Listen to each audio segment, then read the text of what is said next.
This is Good Morning Indiana, working for you. It's Tuesday, May 26th, and right now on Good Morning Indiana. Early voting gets underway today for Indiana's primary election, working for you where you can place your vote and the extra steps being taken to keep you safe. Individuals are expected to return to work once work becomes available.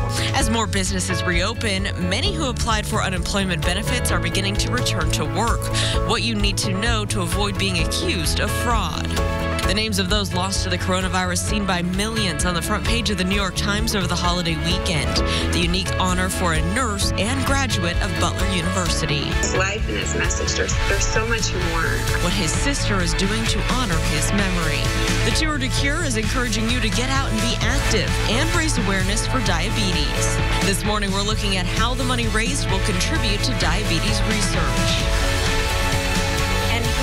6 o'clock, we want to welcome you into Good Morning Indiana. We hope you had a great, maybe 3-day weekend. I'm Lauren Casey. We are continuing social distancing here on Good Morning Indiana. Todd Clausen and Rafael Sanchez both reporting from home. Rafael, good morning to you down in Johnson County. Lauren, good morning. Early voting begins, and of course, I'll be voting for no humidity. Todd Clausen, will my candidate win today? No.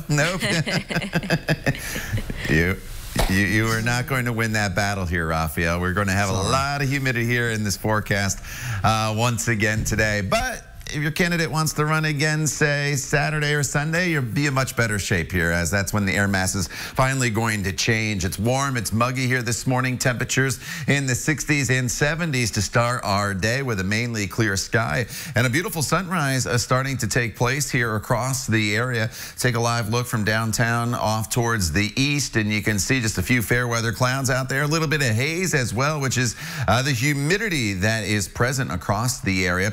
We'll build in a few isolated storms once again this afternoon. They should be very, very spotty. We're looking at about a 20 to 30% chance of these storms making their way into the area. But again, highs today going to be climbing up into the mid to upper 80s across the area, especially from Indianapolis to the north, where the sun is going to stay out just a little bit longer. We'll talk more about that change that I kind of teased at the end of the week coming up in just a little bit. Lauren. All right, Todd, thanks so much. We're keeping a close eye on traffic as you're heading out on the roads. Here's I-70, a little west of Lyndhurst Drive. You can see that the lanes on the westbound side are traveling up to speed. Eastbound, however, is closed between Ronald Reagan Parkway all the way into the downtown area at the south split. The collector ramp does remain open through that area, though. So if you're traveling in from areas to our west and you normally take Interstate 70 eastbound, you may want to give yourself a few extra minutes this morning to take a detour route. New from overnight, one person is dead, 3 hospitalized after a crash on Indy's northeast side. It happened around 12:30 near North Emerson Avenue and 36th Street. Police tell RTV6 that the crash involved a blue Chevy Camaro, an SUV, and a parked car. One person from the Camaro was pronounced dead at the hospital. 2 others are in critical condition. A 4th victim is stable. The driver of the SUV fled the scene. Police are still working to find out what caused that crash. The time right now is 6:04. Now to the latest on the coronavirus outbreak. The number of new deaths is much lower, but it's unclear right now as to why. The Indiana State Department of Health reporting 8 new COVID-19 deaths, which are 4 fewer than on Sunday. It's not clear if the lower numbers can be attributed to a downward trend or a delay in reporting during the holiday weekend. A total of 1,832 Hoosiers have died from the virus so far. The state also confirmed more than 300 new cases. 31,750 people have been diagnosed with COVID-19 since the pandemic began.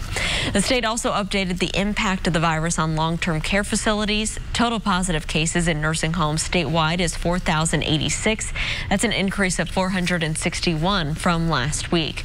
Meantime, 876 people have died in nursing homes. That's an increase of 144, from the previous week.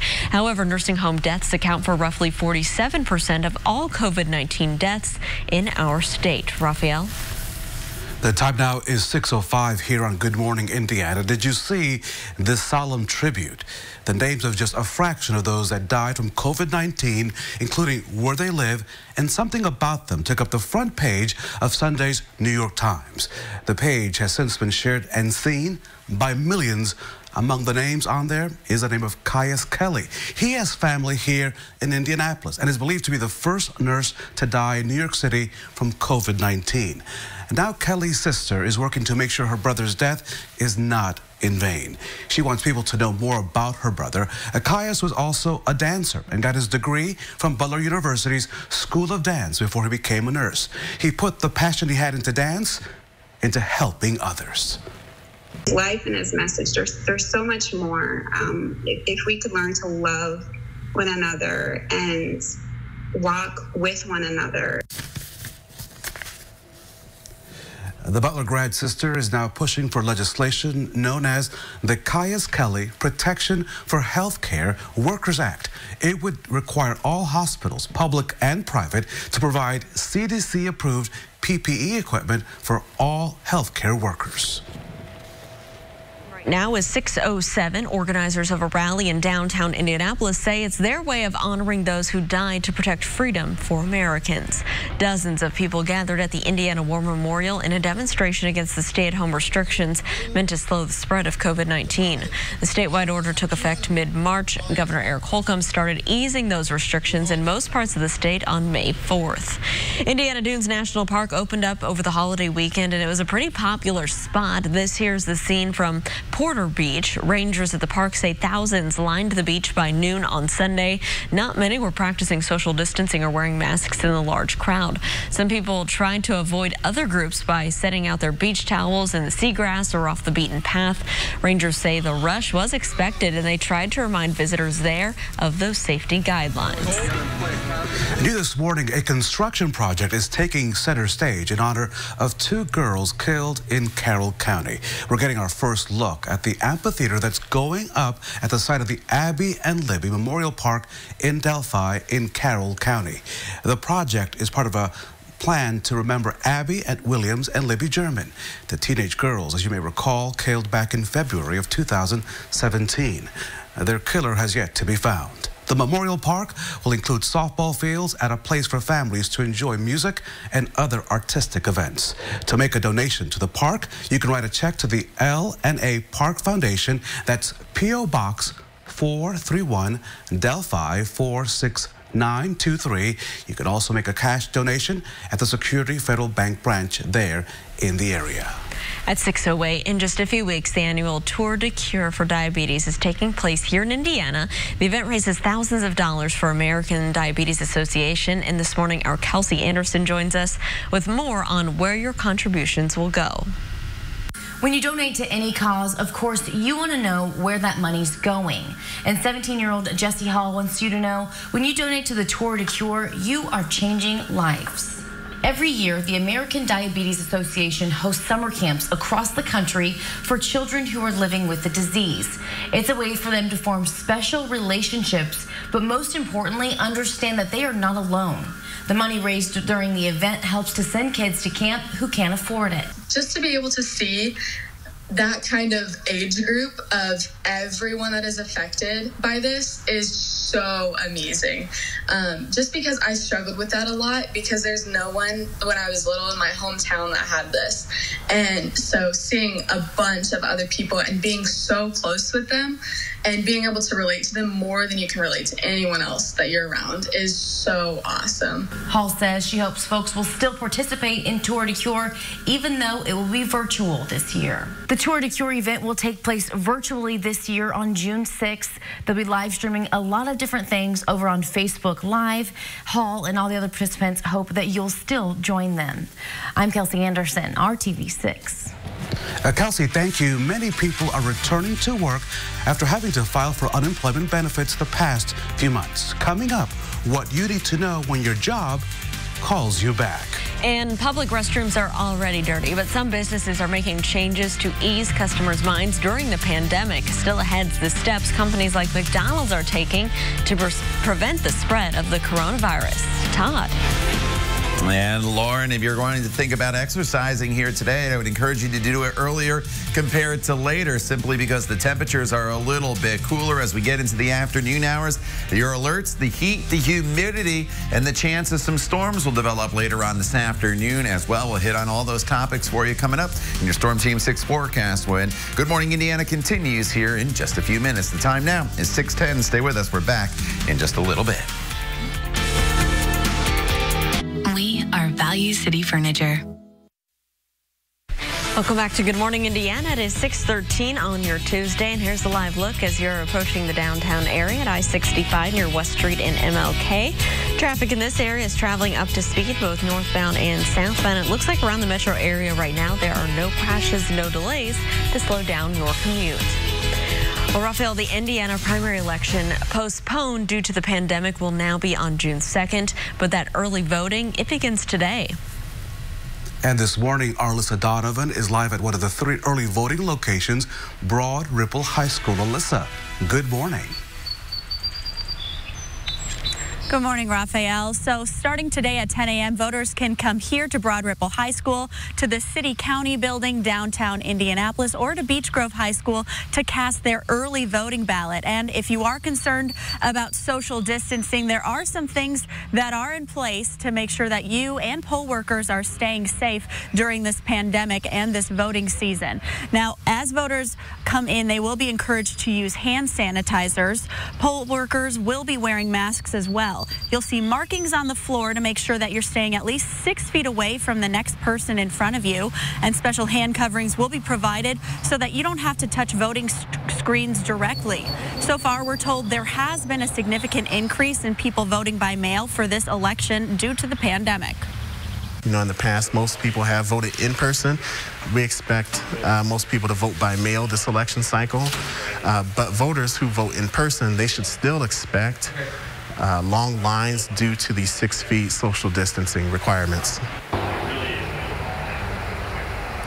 And for this election only, all registered voters are able to vote by mail. If you applied for and received an absentee ballot, the county clerk must receive your completed ballot by noon on June 2nd. Now, early voting polls will be open again starting today at 10 a.m. at Broad Ripple High School, Beech Grove High School, and the City County Building downtown. And if you do plan to vote in person at one of those 3 locations, the polls are open during the week this week from 10 a.m. to 5 p.m. and then they are also open on Saturday and Sunday this week from 11 a.m. to 7 p.m.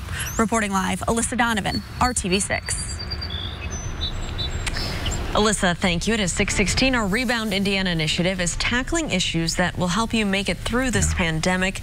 And so our team, Raphael, is continuing to focus on those who are having difficulty with their unemployment benefits still. This is really a big issue. At the same time that that's happening, Hoosiers are being called back to work. So what do you do?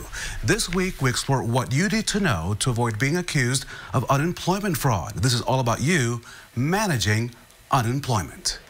But if I'm offered my job back, can I refuse to return and just continue to receive unemployment benefits? Well, so I'd say, you know, the guidance from the federal government has been clear that this is a, and again, this is a federal program being administered by the state, and that is that individuals are expected to return to work once work becomes available. Now, of course, you know, because it's unemployment insurance, nothing's quite that cut and dry. I mean, what seems to be really clear, Raphael, is that sort of just individualized fear. I'm concerned about going back to work probably isn't going to be enough, and you will jeopardize your benefits. Certainly the person who says, hey, look, I'd rather just draw unemployment benefits than work, that's not going to be enough. If you refuse work under those circumstances, you'll be denied benefits. You know, but there certainly is sort of the other end of the spectrum, and that still is the case, that if individuals have been directed to quarantine, you know, potentially if they're in a high-risk group, that it becomes a little bit more questionable for us to look at, you know, whether or not you've refused suitable work at that point under those circumstances. And so I would say, you know, on that end, you likely are eligible. And then, of course, there's this whole world in between of, you know, questions about, you know, what if I don't think that my workplace is taking this seriously enough, and those sorts of associated questions. And those are going to be harder for us to deal with in the coming weeks. So this is really a big issue. We'll continue the discussion throughout the week. Tomorrow, what will trigger an appeal for benefits as we continue our look at managing unemployment. The time now is 6:18. Time to check your forecast with Todd Clausen. Hey, TK. Raphael, good morning to you down there in Johnson County. We're going to head a little south of you down into Monroe County to start you off here this morning with a live look in Bloomington. As you look across the campus of IU, a little more in the way of cloud cover here down across the southern portions of central Indiana. And off in the distance there, I saw a few birds flying around there. Kind of cool to see on our camera there.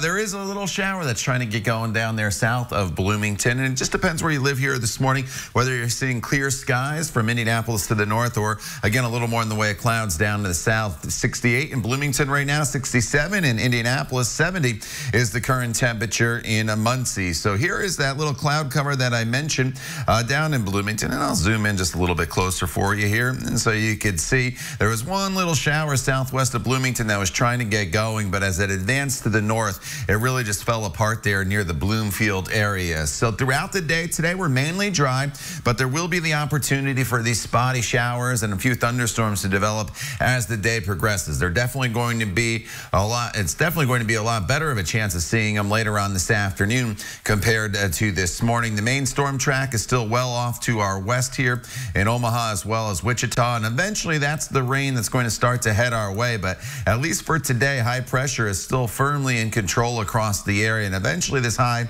is going to start to slip off to the east, and that's what's going to eventually allow some of that rain to head into our area. But for today, it's just a spot storm chance here and there throughout the afternoon hours.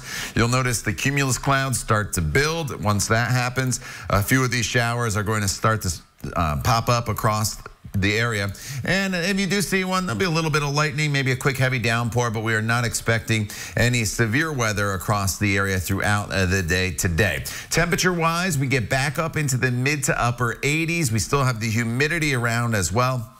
That's going to put heat index values up near 90 degrees. But as we work our way throughout the week, we'll go from a high of 88 degrees today to a high only in the mid 70s as we work our way into Saturday and Sunday. There's a cold front that's going to come through.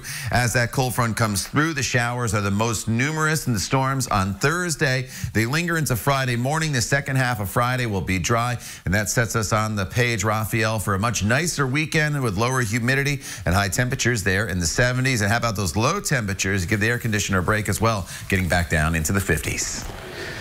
Todd, as you said, keep that water bottle handy. Thank you so much, Todd. The time now is 6:21, and farms are being forced to throw out produce while food banks are struggling. And now some states are hoping to step in to help them out.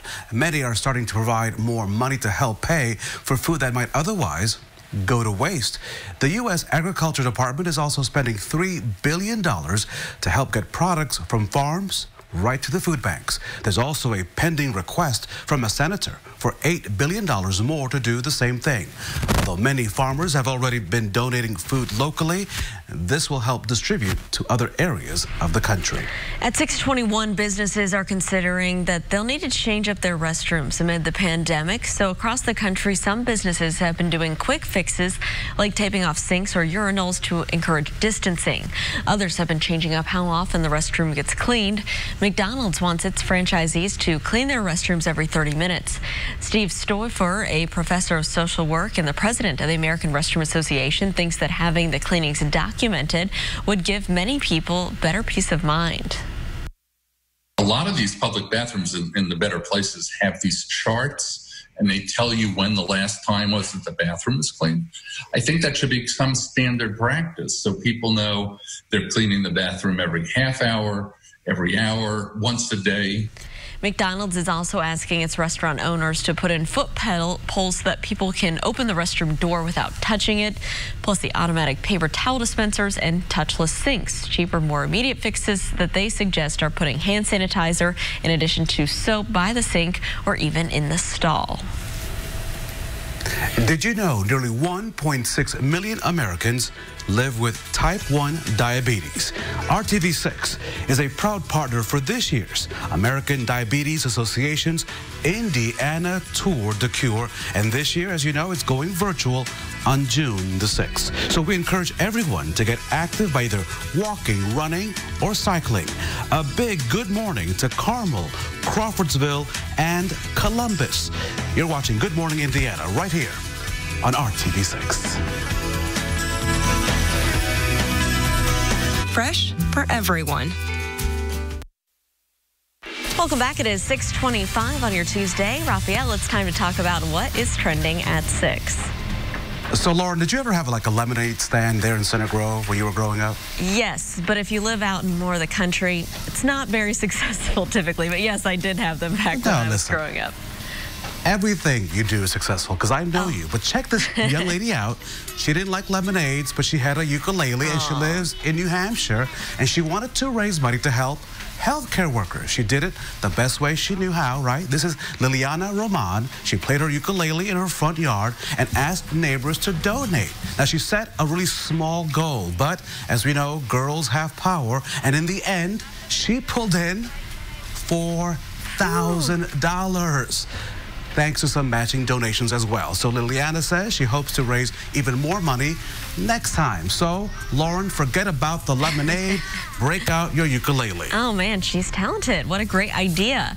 Well, are you looking for a unique vacation spot? A Florida Minor League Baseball club is just the place for you. The Pensacola Blue Wahoos listed its stadium on Airbnb for $1,500 a night. Up to 10 guests can stay at the stadium, use the clubhouse, the batting cage, and the field. That's pretty cool. The players' dining room is also being converted into a bedroom. Getting creative. I like that. Wow, okay. And a big good morning to Daisy Jane Putnam. Daisy is our 63rd hometown hero here at RTV6. She's a caregiver who provides services to those in need in our community. A big thank you to her and to all our essential workers. Now, time to check your forecast with our very own TK. Good morning, sir. Raphael, good morning to you. Good morning, everybody across central Indiana. We're all in the same boat here this morning. We're all dealing with warm and muggy conditions, and we're all going to have heat and humidity throughout the day today as we get going on this Tuesday. I almost had to remember what day it was with the holiday. We get going. Temperatures are going to warm really, really quickly. In fact, we're up into the low 80s already by the noon hour with high temperatures this afternoon. That'll be topping off really anywhere from about 85 to 90 degrees. Once again, when you factor in the humidity, though, it's going to feel like it's in the 90s, but just the chance of a few spotty storms later on this afternoon. All right, Todd, thank you so much. As airlines see more passengers return to the airport, security will look a little different thanks to the pandemic. Melissa Rainey takes us through that process. If you haven't flown since the beginning of the coronavirus pandemic, things at the airport are definitely different. But it's not just the practically empty arrival and departure halls that you'll notice. The Transportation Security Administration has implemented changes at checkpoints. When you come up to the first TSA agent, you will no longer hand them your boarding pass. Instead, you will scan and hold it yourself as they do a visual check. Don't make security dig through your stuff. Since food sometimes needs extra inspection, fast-track this process by having them separated from your carry-on. Take extra time when packing to make sure you don't have any prohibited items in your bags. One change, due to COVID-19, TSA will allow you to bring one hand sanitizer bottle up to 12 ounces in your carry-on. While online, you will notice efforts to keep space between travelers and TSA agents. TSA agents will be wearing masks, and travelers are encouraged to do so as well. You may be asked to adjust or remove it during screening. These latest updates will go along with changes that airport security has already implemented. For today's Consumer Watch, I'm Melissa Rainey. This is Good Morning Indiana, working for you. Now in Good Morning Indiana on this Tuesday morning, here's a look at your 6:30 news feed. At least one person is dead. Several others are injured following a crash involving several vehicles on the northeast side. This all happened around 12:30 this morning near North Emerson Avenue and 36th Street. One person involved in the crash died at a hospital. Police are looking for another driver who ran from that scene. It's a big pickup for the Butler men's basketball team. Guard Bo Hodges is transferring to the Bulldogs for his last year of eligibility. Hodges was All-Southern Conference this past season for East Tennessee State. Now, under NCAA rules, he will sit out this coming season and will be eligible for Butler in the fall of 2021.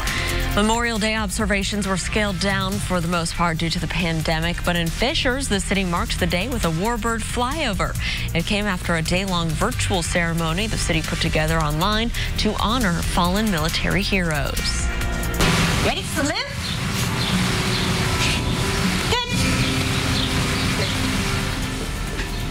This was a different type of Memorial Day observance. That's Holly and Ivy. The two California sea lions live at the Indianapolis Zoo, and they offered their own salute to service members. The zoo remains closed during this pandemic, and Holly and Ivy's appearance was the latest in its series of online features of the animals there. A great place to be, Lauren, in the water on a day like today. Oh my goodness, it has been so hot. Yesterday it felt like we were in the middle of summer, Todd, and it's sticky out there. Can we expect more of the same on this Tuesday?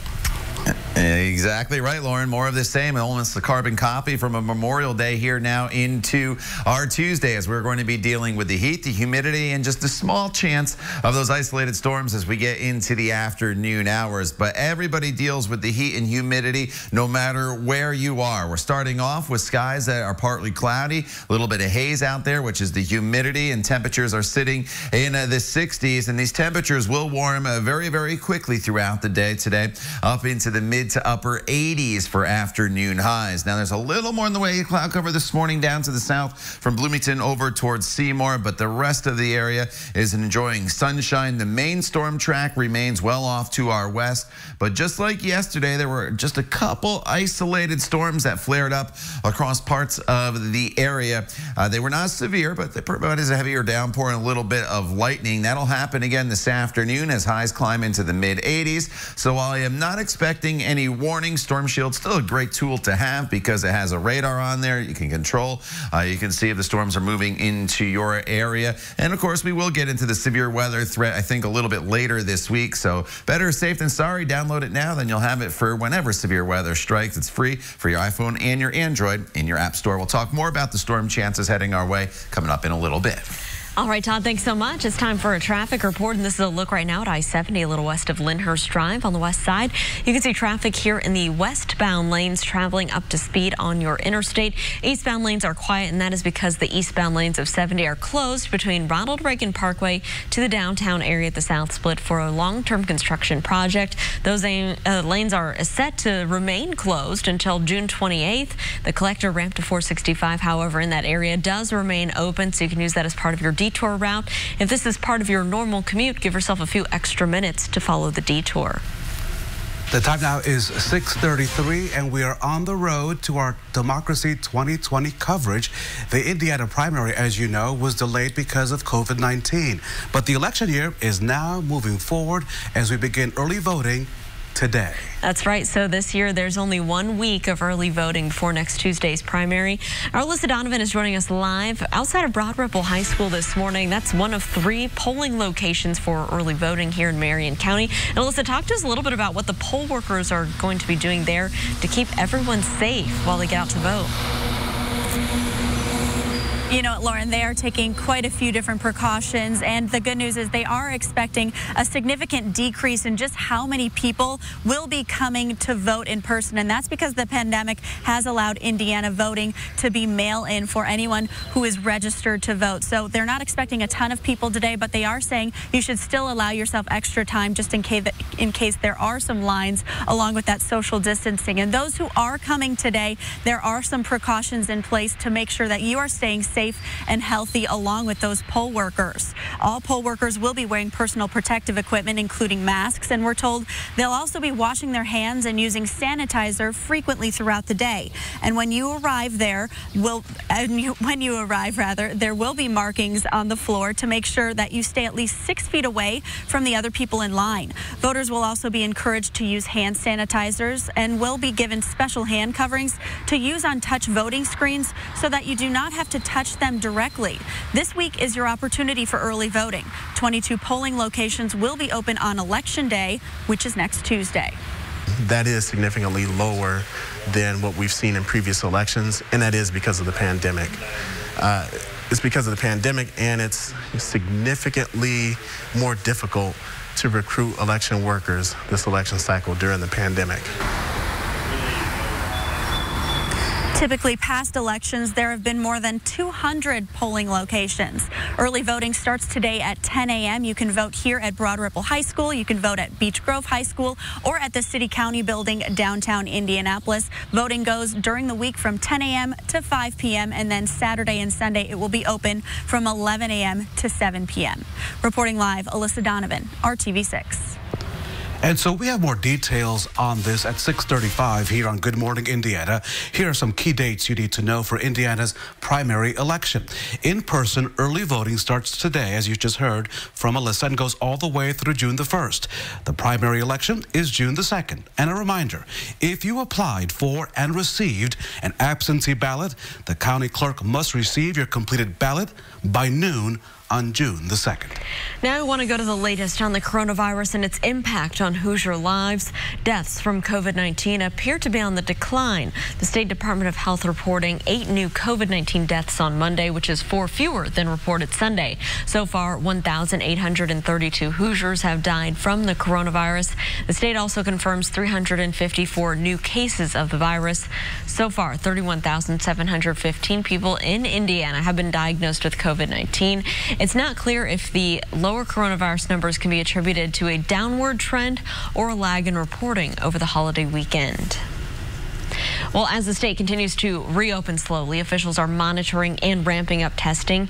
Today, the Indianapolis Motor Speedway becomes the newest COVID-19 testing site in Marion County. Free testing will take place on the track Tuesdays and Thursdays from 11 a.m. until 7 p.m.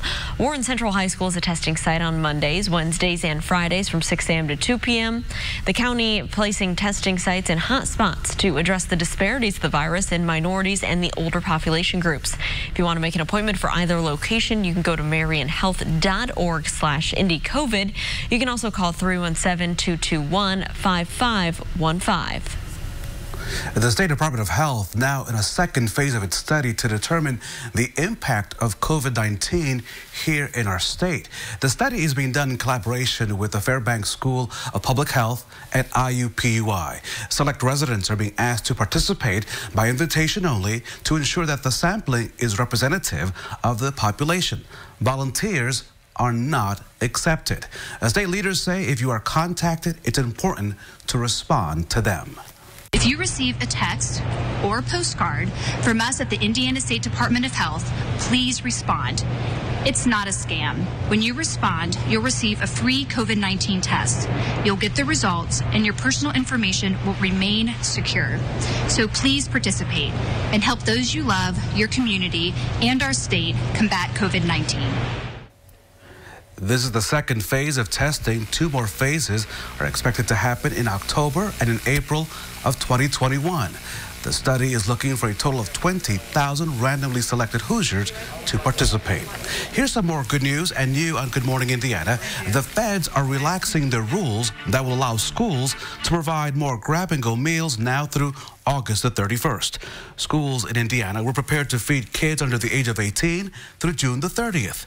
Now schools have been given the okay to continue their feeding programs for another 2 months. Well, they came together to honor memories of their loved ones. Coming up next on Good Morning Indiana, how they hope that their pain will lead to progress.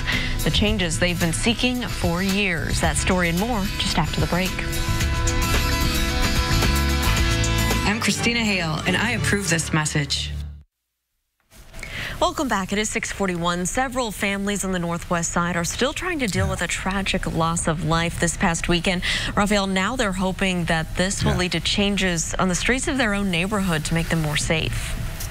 And Lauren, this is really heartbreaking. The families say they've been asking for help for years, and now in light of the deaths of these 3 teenagers, they hope the city will now listen. When I tell y'all this is the worst pain ever, it's the worst pain, y'all. And I don't wish this pain on nobody. On Monday, loved ones held a vigil for the victims near the scene of that crash at Kessler Boulevard, North Drive and Knobscott Drive. Police say 15-year-old Kiara Brown and 13-year-old Tiziana Velez and 14-year-old David Evans were walking in that area around 1:30 Saturday morning when a driver involved in a 3-car crash hit and killed the teens. As family and community members struggle to accept the tragedy, they say safety improvements are needed now to prevent future deaths. The street up here on Kessler is terrible.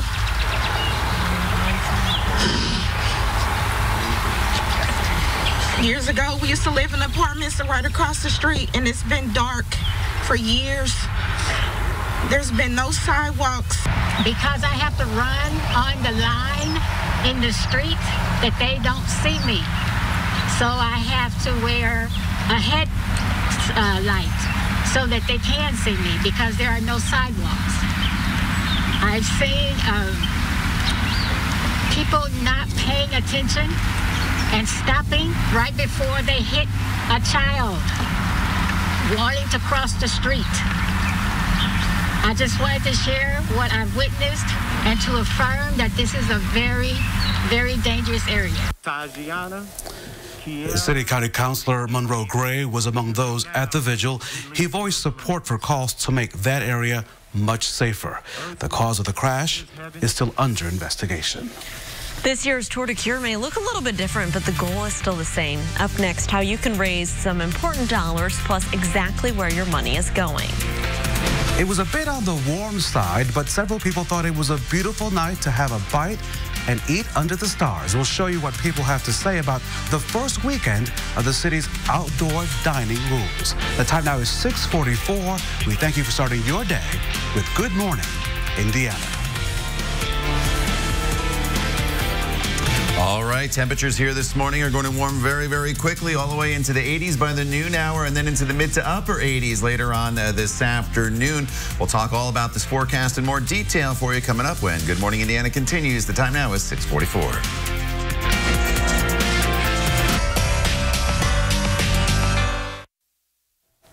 Welcome back. It's almost time for the Tour de Cure. The event is looking a little bit different this year, but it still has the same goal, Raphael. It's to get you moving and to raise money for a great cause, awareness for diabetes. And Lauren, I've done a number of virtual fundraisers from home, so I'm really curious to see how this one works out. The tour raises thousands each year for the American Diabetes Association. Our Kelsey Anderson this morning tells us where all that money goes to. Kelsey, good morning. When you donate to the Tour de Cure event, you are donating to diabetes research and aiding the American Diabetes Association and helping those who are fighting the disease. But 17-year-old Jessie Hall says the money you donate does so much more. So I'm going on 10 years of being a diabetic. When Jessie Hall was 7, she was diagnosed with type 1 diabetes. She says her family didn't know much about the disease, so they got involved with the ADA. As kind of like a safe place, you know, because I didn't know anyone who had type 1 diabetes, even remotely close to me. She says through the ADA, she learned about their annual summer camp. It's so amazing. I started going, obviously, when I was in 2nd grade, and I've gone ever since. Hall tells me, along with making lifelong friends, the camp showed her at a very young age she wasn't alone in her battle against type 1 diabetes. I struggled with that a lot because there's no one when I was little in my hometown that had this.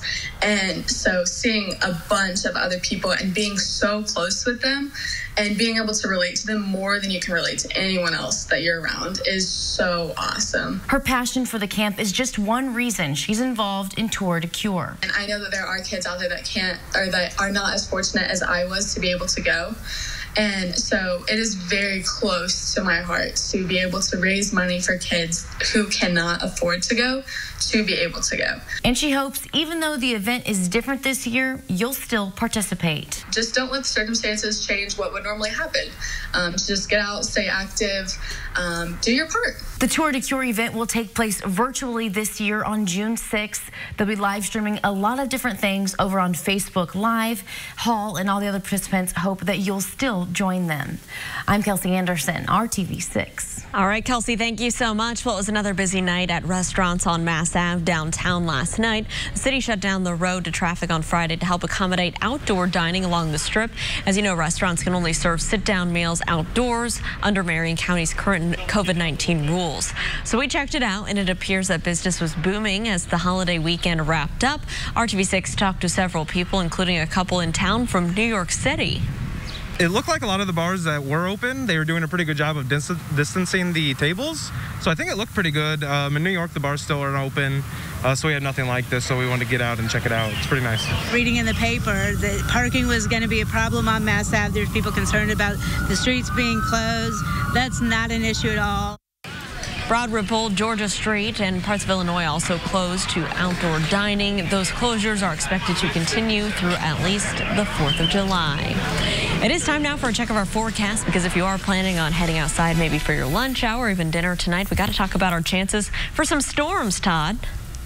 Yeah, you know, there are some storms in the forecast here on an isolated basis as we work our way throughout not only today, but the coming days, Lauren. But if you're dining outside today, I think the heat and humidity is a bigger issue than the storms themselves. But the storm chances, as you see, ramp up to the high probability as we work our way into Thursday, and then they'll kind of decrease throughout the day on Friday, and it all has to do with a front that'll be heading our way. First things first, let's talk temperatures. 66 in Greenfield right now, 68 in Bloomington. These temperatures right on par where we were at this time yesterday. And yesterday we got up to a high temperature of 88 degrees. So I see no reason why we won't be able to get up to 88 high for your high temperature again this afternoon. Of course, when you factor in the humidity, it's going to feel even a little bit warmer than that. There's been one little shower this morning that's just been trying to get going here south of Bloomington. Then it went through Bloomfield, and you can see just to the west of Spencer, a shower trying to maintain itself. There could be a stray shower this morning, but the better potential will be later on this afternoon as we build in the heat and the humidity. The main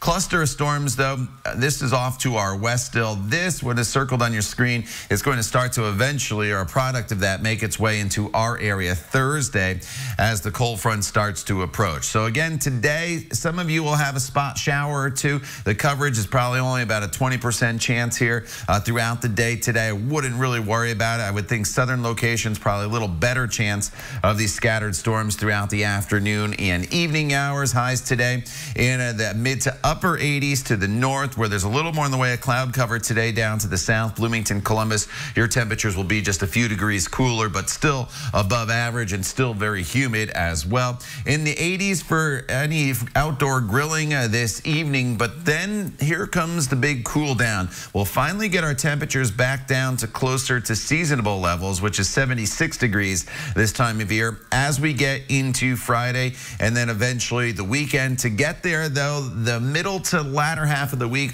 will be fairly wet across the area. Thursday, again, is the day that's probably potentially the wettest for us. Friday, the rains in the morning, and then the afternoon should be decent, but the trade-off finally will be Saturday, Sunday, and Monday. Lows in the 50s, highs in the mid-70s, plenty of sunshine, and best of all, a low humidity. All right, Todd, that sounds pretty good. Thank you so much. Let's take a look right now south of downtown. We have this major construction site you've probably driven past at I-65 and Keystone Avenue. Traffic shift for northbound drivers and then reduced lanes for southbound drivers. The exit ramps and entrance ramps do remain open in that area, so use caution as you're merging and take it slow. Watch for the workers out there throughout the daytime hours. Raphael? Lauren, he wanted to do it for the team. Up next, the lengths a high school track coach went through to honor his kids. That story next, right here on Good Morning Indiana.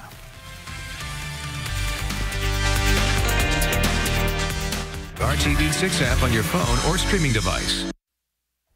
Welcome back. So high school sports and a lot of other activities got cut short this spring due to the pandemic. But one coach wanted to honor the seniors on his own track team who missed their final races. And Raphael, he went to the extreme to do so. So, Lauren, I want you to meet DJ Bookout. He's a track coach at Wichita North High School in Kansas. And this is his last year at the school. So he wanted to do something really special for his kids. And so here he goes. Before he left, he wanted to pay tribute to his students and run for them since they were not able to run races themselves this spring. So he grabbed his phone, as you can see, and then he live streamed himself running the equivalent of not one, but more than 2 marathons over a span of just 11 hours. 55 miles in all, 1 mile for every member of his track team, something that our own Todd Clausen would do because he loves his team members here on Good Morning Indiana. Though, Todd, you wouldn't have to run 55 miles. Maybe it's more like 30 miles since the team is only 30 people.